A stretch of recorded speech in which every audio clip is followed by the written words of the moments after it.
အားလုံးပဲမင်္ဂလာပါဗျာကျွန်တော်နဲ့မောင်ချိုင်းမိမိနဲ့ဒီနေ့မန္တလေးကိုညအိတ်တယ်အဲ့တော့ကျွန်တော်ဘလုံးမကန်နိုင်သေးတော့ကျွန်တော်တို့အိမ်သားလေးကဓာတ်ထူးကွင်းကြီးမှာကျွန်တော်တို့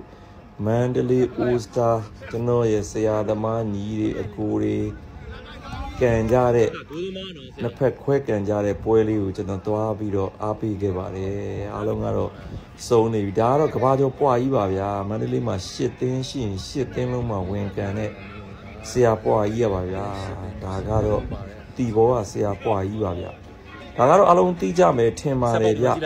မန္တလေးတိုင်းမြမလေရွေးစဉ်ကစားသမားဟောင်းကြီးဆရာပေါက်စီပါဗျတစ်ခေတ်တစ်ခါနာမည်ကြီးခဲ့တဲ့ဆရာပေါက်စီပါဗျာဆရာပေါက်စီလေးစားပါတယ်ဆရာပေါက်စီတကယ်ကြိုက်ခဲ့ပါတယ်ခင်ဗျာဆရာပေါက်စီရောက်နေရတဲ့ဒါကတော့ကျွန်တော်တို့ကိုအောင်ကျော်မိုးပါဗျကိုမိုးကြီးလို့ခေါ်ပါတယ်အခုလိုပဲ over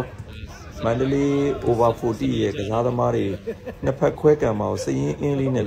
line နဲ့ပေါ့နော်ဘယ်သူမျှတအောင်အပြင်ကနေဒီလိုမျိုးလေးဆွဲပေးထားရတာပါဗျဒါကိုမိုးကြီးပါဗျဒါဒီလိုမျိုးကံမိုးပြင်ဆင်ကြပြီကံမိုးပြင်ဆင်ကြတာကိုသူတည်တည်ချာချာလေးတော့နော်ဘယ်သူကဘယ်ဘက်မှာတာဒီနာဒီမရှိအောင်လို့ဒါ line နဲ့လေးဆွဲပေးနေတာပါဗျတည်တည်ချာချာလေးကိုပြုလုပ်တဲ့မန္တလေး over 40ဒါကတော့ကျွန်တော်တို့ဘိုးသမားကနေရှေ့တန်းပြောင်းကစားတဲ့မြင့်ကိုခေါ်ကလားကြီးပါဗျကြောက်သမားကြီးပါဗျဒါကတော့ကျွန်တော်တို့မြင်းမြန်ကိုလင်းထင်ဒါကတော့ပူပီချေဘက်ကကျွန်တော်တို့လူကတော့စုံပါတယ်ဗျာဒါကတော့ကျွန်တော်တို့ခွန်မိုင်းပါဗျဒါကတော့ကျွန်တော်တို့ကိုအေးနိုင်ပါခင်ဗျာ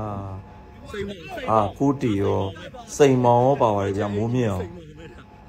လူကတော့စုံပါတယ်ဗျာဟုတ်ဒါကတော့ကျွန်တော်အသေးလေးပါဗျကျွန်တော်အသေးလေးဖင်ကြီးမလို့ခေါ်ပါတယ်ဗျမိန်းသားလေးကမြမြင့်စုသေစည်းကြီးတဲ့ထမင်းဆိုင်ပိုင်ရှင်ပါဗျဟုတ်ဒါကတော့ဒီနေ့ကံမဲဆိုပြီးတော့ရောက်လာတဲ့ဖတ်ထမင်းရောင်းတဲ့ချိန်တစ်ခစ်ခါတော့နောင်ချုပ်ကလောက်ပြီလားမီးဆက်ကြီးပါဗျာကျွန်တော်တငယ်ချင်းမီးဆက်ကြီးရောက်လာပြီးတော့သူကံမဲဆိုပြီးရောက်လာတာဗျဟုတ်မဟုတ်တော့ကျွန်တော်တို့ပိတ်ကားပြင်မှာဆက်လက်ကြည့်ပါအောင်ဗျအခုဆိုရင်ကိုမိုးကြီးရဲ့နှစ်ဖက်မျှတအောင်ခွဲပြီးသွားတဲ့အချိန်မှာတော့ကျွန်တော်တို့တွေကန်ကြပါပြီလူကြီးတွေဖြစ်တဲ့အတွက်တော့ရက်ပလေးလေးပေါ့ဗျာဒါပေမဲ့ဘောလုံးလေးကိုရောက်လာရင်သိတဲ့အတိုင်းပဲကျွန်တော်တို့အိမ်မှာစိတ်ညစ်စရာတွေကျွန်တော်တို့ဝမ်းနေစရာတွေဘာအကုန်လုံးအဲ့ဒါတွေအကုန်လုံးမေ့သွားပြီဒီမှာပျော်ပျော်ပါးပါးနဲ့ကစားကြတော့ဒါကိုမိုးကြီးပါဗျအဲ့ဒါလေးကိုကျွန်တော်ကဗတုကွင်းရောက်တုံးလေးရိုက်ပြထားတာပါဗျကျွန်တော်တို့ကိုမျိုးနိုင်ကိုလည်းတွေ့ရပါတယ်ဗျအားလုံးကျေးဇူးတင်ပါတယ်ခင်ဗျာ